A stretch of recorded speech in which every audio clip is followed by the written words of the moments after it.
Hello दोस्तों, आप सभी का स्वागत है हमारे यूट्यूब चैनल ज्ञानवाला पे। और आज के इस वीडियो में हम आपको बताने जा रहे हैं कि अगर आप नेवी एसएसआर के लिए भर्ती होना चाहते हैं, इस नेवी में भर्ती होना चाहते हैं और अपने देश को सेवा करना चाहते हैं तो उसके लिए आपको क्या करना होगा। तो आज की इस वीडियो में हम आपको नेवी एसएसआर क्या है इसके बारे में बताएंगे। उसकी एजुकेशन क्वालिफिकेशन क्या होता है, मीन्स नेवी एसएसआर बनने के लिए उसकी एजुकेशन क्वालिफिकेशन कितना मांगता है। उसके बाद उसकी एज लिमिट कितनी होती है। उसके बाद इसमें कौन कौन से पोस्ट होते हैं, एग्ज़ाम पैटर्न कैसा होता है और इसका सिलेबस क्या होता है, इसके बारे में पूरा डिस्कशन किया जाएगा। तो आइए स्टार्ट करते हैं। तो सबसे पहले आप हमारे चैनल को सब्सक्राइब कर दीजिए और अब आइए आगे बढ़ते हैं। तो सबसे पहले आपको नेवी एसएसआर क्या है इसके बारे में बता देते हैं। नेवी एसएसआर का जो फुल फॉर्म होता है उसको सीनियर सेकेंडरी रिक्रूट कहा जाता है। मीन जो एसएसआर का फुल फॉर्म होता है वो सीनियर सेकेंडरी रिक्रूट होता है। ये एक तरीके से एग्ज़ाम है जो कि इंडियन नेवी कंडक्ट करता है, जो कि इंडियन नेवी में भर्ती होने के लिए एग्ज़ाम कंडक्ट करवाया जाता है। अब आइए आगे चलते हैं, अब एजुकेशन क्वालिफिकेशन के बारे में बात कर लेते हैं। तो एनएबी एसएसआर के लिए जो एजुकेशन क्वालिफिकेशन है ये इस प्रकार है। आपको क्लास 12 पास होना चाहिए, मीन्स आपको क्वालिफिकेशन जो है 10+2 का होना चाहिए।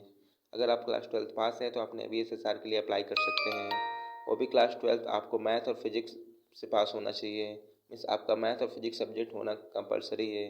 और एटलीस्ट एक सब्जेक्ट इन तीनों में से, मीन्स केमिस्ट्री, बायो और कंप्यूटर साइंस में से एक सब्जेक्ट होना अनिवार्य है। मीन्स इन तीनों में से अगर आपका कोई भी एक सब्जेक्ट है और फिजिक्स प्लस मैथ है तो आप इसके लिए अप्लाई कर सकते हैं। मीन्स अगर आपका क्लास 12 में पीसीएम है तो आप इसके लिए अप्लाई कर सकते हैं। आप बात आर्ट्स और कॉमर्स वाले की करें तो आप आर्ट्स और कॉमर्स वाले इस एग्ज़ाम के लिए अप्लाई नहीं कर सकते हैं। तो आई थिंक आपको एजुकेशन क्वालिफिकेशन की जो भी डाउट थे वो क्लियर हो गए होंगे। अब आगे चलते हैं, इसका एज क्राइटेरिया क्या होता है, मीन्स इसमें एज लिमिट कितना होता है इसके बारे में बता देते हैं। मे बी एसएसआर के लिए जो एज लिमिट बना है वो मिनिमम एज 17 ईयर है और मैक्सिमम एज 20 ईयर है। मीन्स अगर आपका एज 17 से 20 एज के बीच में है तो आप इसके लिए अप्लाई कर सकते हैं। अब आगे चलते हैं, इसमें कौन कौन सी पोस्ट होती है उसके बारे में बता देते हैं। तो अगर आप नेवी एसएसआर के थ्रू भर्ती होते हैं तो आपको सेलर का पोस्ट मिलेगा, मीन्स नाविक का पोस्ट मिलेगा। अब इसमें कौन कौन से कार्य होंगे इसके बारे में आपको बता देते हैं। इसमें आपको aircraft carrier, guided missile destroyer, frigates, modern ships, submarines में काम करना होगा। मीन्स अगर आप नेवी एसएसआर के थ्रू सेलर में भर्ती होते हैं तो आपको एयरक्राफ्ट कैरियर में काम करना होगा, गाइडेड मिसाइल डिस्ट्रॉयर में काम करना होगा, फ्रैगेट्स में काम करना होगा, आधुनिक जहाज़ों में काम करना होगा, सबमरीन्स में काम करना होगा। तो इस ये सब कार्य होंगे जो आप नेवी एसएसआर के थ्रू सेलर में काम करना होगा।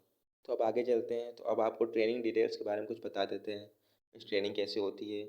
सबसे पहले आपको बता दें कि जो सिलेक्टेड कैंडिडेट होता है, तो जो सिलेक्टेड कैंडिडेट होता है उसको INS Indian naval ships Chilka में, मीन्स इंडियन नेवल जो शिप है वो जो चिल्का में है उसमें 22 वीक की ट्रेनिंग दी जाती है, मीन्स 22 हफ्ते की ट्रेनिंग दी जाती है। उसके बाद उसको प्रोफेशनल ट्रेनिंग दी जाएगी। मीन्स पहले एक ट्रेनिंग दी जाती है 22 हफ्तों की, उसके बाद प्रोफेशनल ट्रेनिंग दी जाती है। तो अब आगे चलते हैं, इसका एग्ज़ाम पैटर्न कैसा होता है उसके बारे में आपको बता देते हैं। तो नेवी एसएसआर के लिए जो एग्ज़ाम पैटर्न बना हुआ है वो इस प्रकार है। तो सबसे पहले आपको रिटन एग्ज़ाम देना पड़ता है, मीन्स लिखित एग्ज़ाम देना होगा। उसके बाद फिजिकल एफिशिएंसी टेस्ट मीन्स पेट एग्ज़ाम देना होगा, पेट आपको क्लियर करना होगा। उसके बाद आपको मेडिकल एग्जामिनेशन देना होगा। इन तीनों प्रोसेस होता है जो एक एग्ज़ाम पैटर्न है एसएसआर के लिए। तो अब आगे चलते हैं, इसका सिलेबस क्या है इसके बारे में आपको बता देते हैं कि मीन्स अगर आपको एग्ज़ाम देना है तो कौन कौन से सब्जेक्ट इसमें पूछे जाएंगे। तो सबसे पहले आपको बता दें कि इसका पहला जो सब्जेक्ट है वो साइंस है। साइंस, मैथ, इंग्लिश और जीके से क्वेश्चन आते हैं। तो जो साइंस है 25 नंबर का क्वेश्चन आएगा, मैथ का है जो 25 नंबर का क्वेश्चन आता है, इंग्लिश से भी 25 नंबर का क्वेश्चन आएगा और जीके से भी 25 क्वेश्चन का आएगा। तो टोटल मिला के 100 क्वेश्चन आते हैं जो कि एक एक नंबर के होते हैं। मीन्स आपका टोटल 100 क्वेश्चन होंगे और जो कि ये एक एक नंबर का एक क्वेश्चन एक नंबर का होगा। तो अब आगे चलते हैं, इसके एक एक सब्जेक्ट वाइज इसका सिलेबस आपको बता देते हैं। तो सबसे पहले साइंस का जो सिलेबस हो इस प्रकार है। देखिए आप इसको स्क्रीनशॉट ले लीजिए, एक एक करना बताना बहुत दिक्कत होगा। तो आप जितने भी सिलेबस है ये क्लास 9 से लेकर 12 तक के टॉपिक्स हैं, मीन्स 9 से 12 तक के क्लासेस के सब्जेक्ट हैं, चैप्टर्स हैं, आप इसको स्क्रीनशॉट ले लीजिए। अब आगे चलते हैं मैथ का भी वही हाल है, क्लास 12 9 से लेकर 12 तक का जितने भी टॉपिक्स है उससे क्वेश्चन पूछता है, इसका भी स्क्रीनशॉट ले लीजिए।